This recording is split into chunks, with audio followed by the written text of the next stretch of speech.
This could have been the last photo I ever took.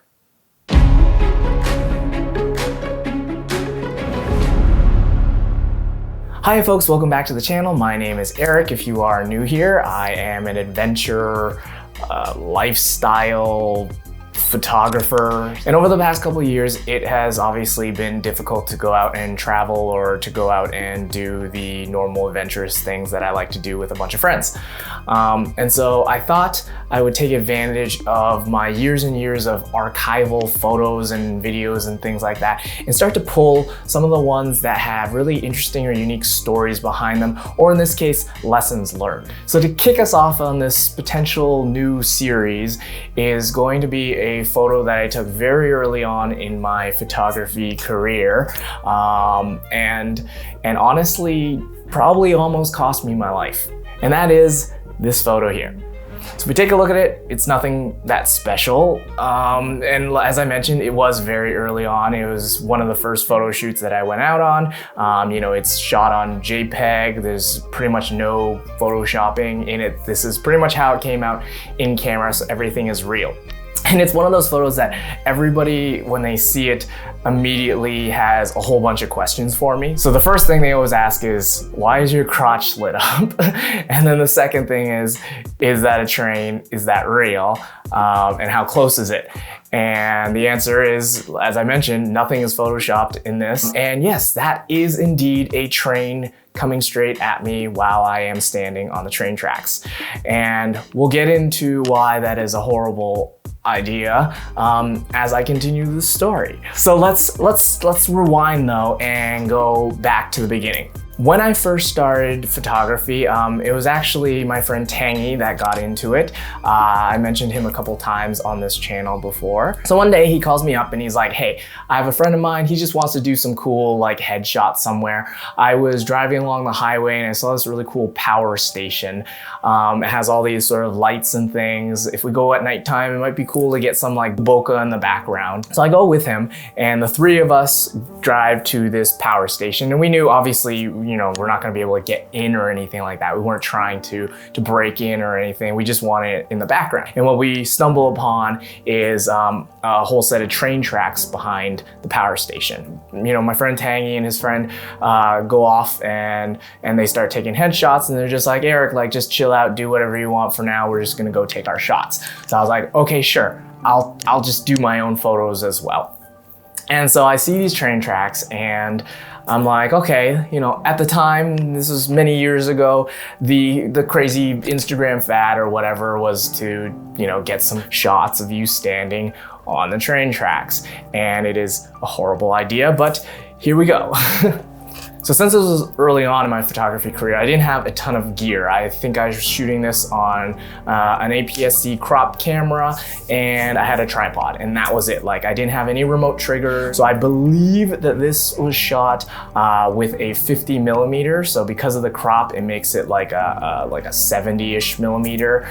So it's a pretty telephoto lens. In other words, it's pretty zoomed in. And since I didn't have a remote trigger, in order for me to photograph myself, I would have to set the camera on a timer, like 10 seconds, and then I would press the shutter button and I would manually focus to where I think I'm gonna run to in front of the frame, and then I would run over there and I'd stand there and then for 10 seconds, and then the camera would go off, and then I'd run back to like check how it looked. That was how the process was back when I didn't have any equipment. There's no trains in sight, it's very quiet, it's at nighttime. And in the back of my head, I was like, this is definitely an active track, but I'm looking both ways and there's nothing. I'm sure I would hear it and see it coming if there were trains, so I should be fine.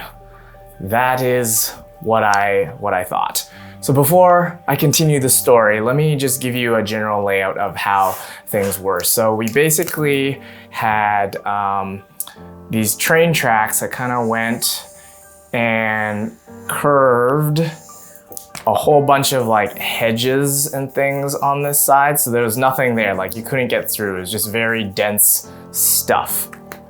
Okay, and here's the train tracks.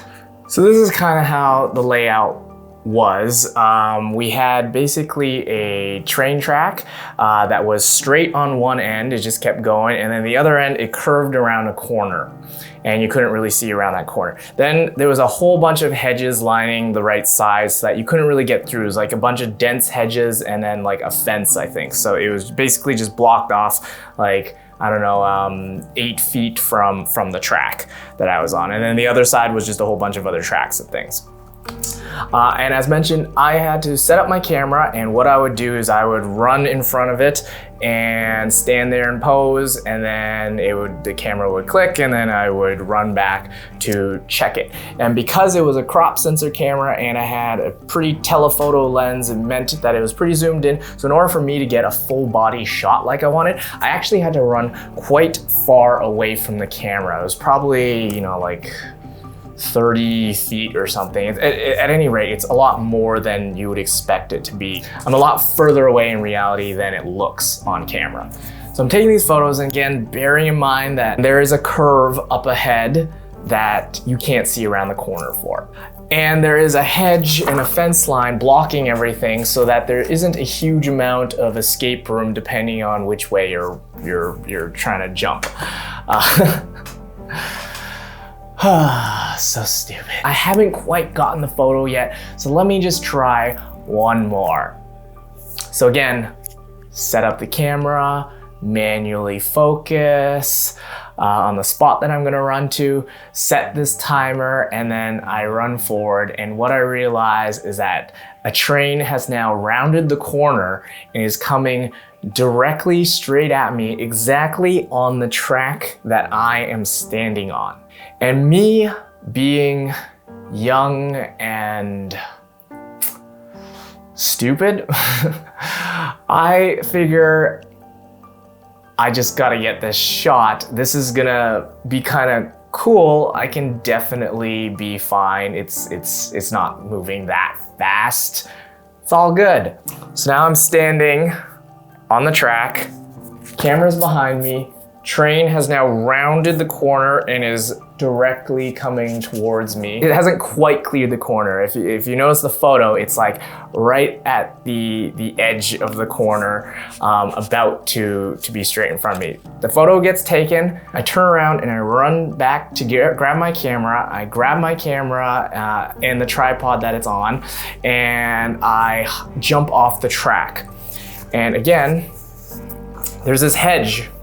So I went, for some reason, this way, and there's only like 8 feet or so between the track and like where you just can't get past. So like I just hop out of the way as the train comes barreling through, and there's nowhere for me to go. So I literally just stand there with this really loud train just going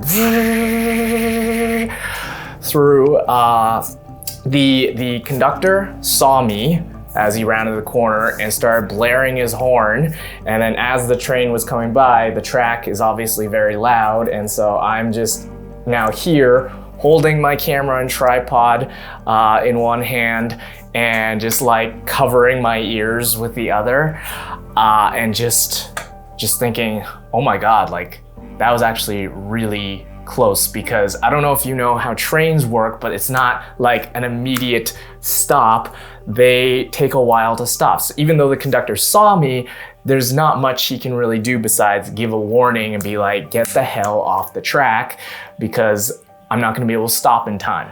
So I just made it. Obviously, I'm here, I'm fine, everything's okay. But like anything could have gone wrong. My foot could have gotten stuck on the track. I could have tripped and fallen. I don't know what was going through my head, but my young brain, I wasn't even that young. Like I was probably early 20s, late teens. I think I was in my early 20s. So I wasn't even that young. So it's not even really much of an excuse. But for some reason, I thought that this shot was gonna be worth risking my life for. I can't make excuses. It was stupid and I shouldn't have done it. Is it a cool photo? It's an interesting photo. It's not great. It's okay. It just has an interesting story behind it. And that's why I still keep it. That's why I still show it, is because it is a reminder for me that no photograph is worth the risk of endangering yourself and endangering other people. Photography, videography, all this sort of stuff.